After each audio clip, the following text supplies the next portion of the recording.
নাটকীয় নাম সিনেমাটিক বর্ণনায় ভারত তার পাকিস্তানে হামলার সাফল্য তুলে ধরতে চেয়েছিল। তবে চিরপ্রতিদ্বন্দ্বী পাকিস্তানে হামলা যেন নরেন্দ্র মোদীর পালকে আরেকটি ব্যর্থতা যোগ করেছে। এর মধ্যে বিস্ফোরণ ঘটিয়েছে মার্কিন সংবাদ মাধ্যম CNN, যার সত্যতা প্রমাণিত হলে ভারত পড়ে যাবে প্রচণ্ড লজ্জায়। পাক ভারত উত্তেজনার খবর ছাপিয়ে বিশ্ব গণমাধ্যমগুলোতে জায়গা করে নিয়েছে মোদীর বাহিনীর 5 যুদ্ধ বিমান ধ্বংসের খবর। ভারতের স্থানীয় প্রশাসন, পাকিস্তান সরকার, এমনকি আন্তর্জাতিক গণমাধ্যমগুলোও যুদ্ধ বিমান হারানোর কথা নিশ্চিত করেছে।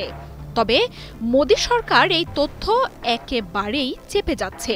ফরাসি গোয়েন্দা সূত্রের বরাত দিয়ে CNNও জানিয়েছে, প্রথমবারের মতো রাফাল ভূপাতিত হওয়ার ঘটনা ঘটেছে।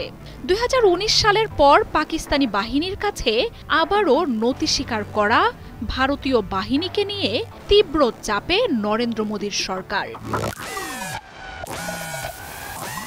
পাকিস্তানে হামলার পরই সীমান্তে থাকা ফরাসি রাফাল সহ 3 যুদ্ধ বিমানকে ধ্বংসের কথা জানায় পাকিস্তান।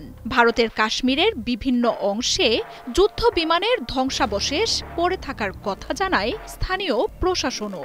এর কিছুক্ষণ পরই আন্তর্জাতিক গণমাধ্যমগুলোর খবরের প্রধান শিরোনাম হয়ে ওঠে ভারতের যুদ্ধ বিমান হারানোর খবর। তবে নরেন্দ্র মোদীর সরকার এই নিয়ে একেবারেই চুপ রয়েছে। অপারেশন সিঁদুরের হামলার সাফল্য নিয়ে সাংবাদিকদের ব্রিফিং করলেও সেখানে প্রশ্ন করার কোনো সুযোগই রাখা হয়নি। তাই এই নিয়ে তৈরি হয় ধোঁয়াশা। ভারতীয় গণমাধ্যমগুলোতে এই নিয়ে কোনো তথ্যও আসেনি।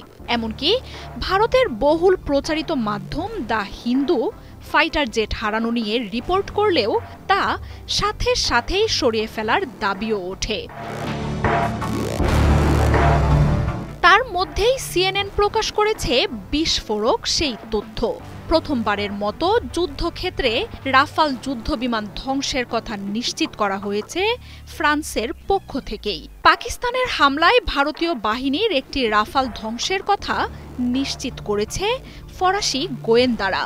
আরও ধ্বংসের তথ্য নিশ্চিত করতেও খোঁজ চালাচ্ছে তারা। ভারতের রাজনীতিতে পাকিস্তান সবচেয়ে স্পর্শকাতর ইস্যু। দ্বিমত থাকলেও সেসব প্রশ্ন চেপে জনসম্মুখে রাজনীতিকরাও পাকিস্তান ইস্যুতে এক হয়ে যান। পেহেলগামে হামলার পরও বিজেপি সরকারের পাকিস্তানের বিরুদ্ধে হামলার সিদ্ধান্তে সমর্থন জানায় বিরোধীরা সহ গোটা দেশই। তবে বিশ্লেষকরা বলছেন, রাজনীতির মাঠে আরেকটি বড় ব্যর্থতার নজির গড়েছেন নরেন্দ্র মোদী। পাকিস্তানে অপারেশনের সাফল্য ঢাকা পড়ে যাচ্ছে 5 যুদ্ধ বিমান হারানোর খবরে। পাকিস্তানে হামলার সাফল্যের চেয়ে এমন ব্যাপক ক্ষয়ক্ষতি নরেন্দ্র মোদীর সরকারকে তীব্র চাপে ফেলেছে। হামলার রেশ কেটে গেলেও এই ব্যর্থতা নিয়ে চেপে ধরবে বিরোধীরা। জনগণের মধ্যেও হারাবে বিশ্বাসযোগ্যতা।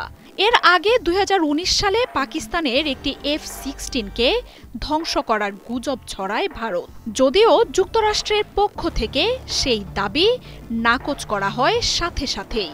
উল্টো ভারতীয় মিগ ধ্বংস করে পাইলটকে জীবিত ধরে আনার লজ্জায় কাটিয়ে উঠতে পারেনি মোদীর সরকার। সেই ব্যর্থতা চাপা না পড়ে বরং আবারও আরেক কালো ছাপ যোগ হলো মোদী অধ্যায়ে। মার্জিয়া উপমা, ৭১।